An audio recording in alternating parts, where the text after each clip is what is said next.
Okay, so in my last video, I reiterated how important the wait times will be to an individual on their healthcare and on their healthcare journey, and how detrimental that could be to their health and their livelihood.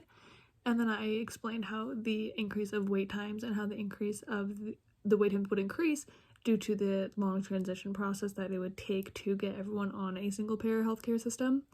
And my opponent responded to that by saying that we already have government run programs in place, such as Medicaid, that and it also wouldn't happen overnight. There would be a smooth transition process.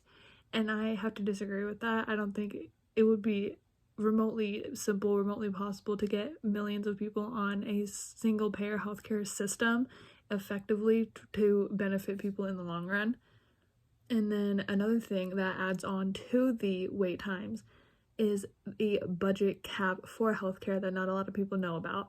According to Harold Gibson, who is a chief financial officer at mScribe, which is a medical billing service company, says that there is a single payer healthcare system, that there are budget caps to, that there's usually a set budget amount to pay for the public's access to medical procedures, and when that cap is met, people would have to wait until the following year, into the following budget cap location to wait for the next budget that would be available, for the next funds to be available.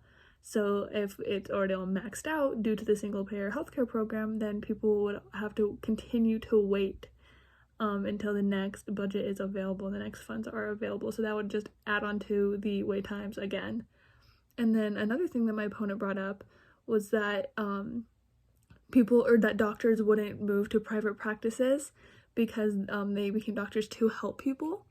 And while that is true, most doctors did become doctors to help people, but if they could go into private practices to help people and also make more money, I think that would take the majority of doctors, and they wouldn't be required to take the single payer healthcare government funding. If they were just getting paid by private practices, they wouldn't be required to do that. And then again, for the wait times of emergency things, my opponent said if there is an emergency, just to go to the ER. And I think we are not talking about broken arms here. I'm talking about patients with diabetes, patients with cancer, patients with like kidney stones, with organ failure. I'm talking about things that can't wait, that might be pushed aside because it's not seen as urgent in that moment, but eventually becomes very serious. So that's not just something that they could just go to the ER for and get a quick fix to.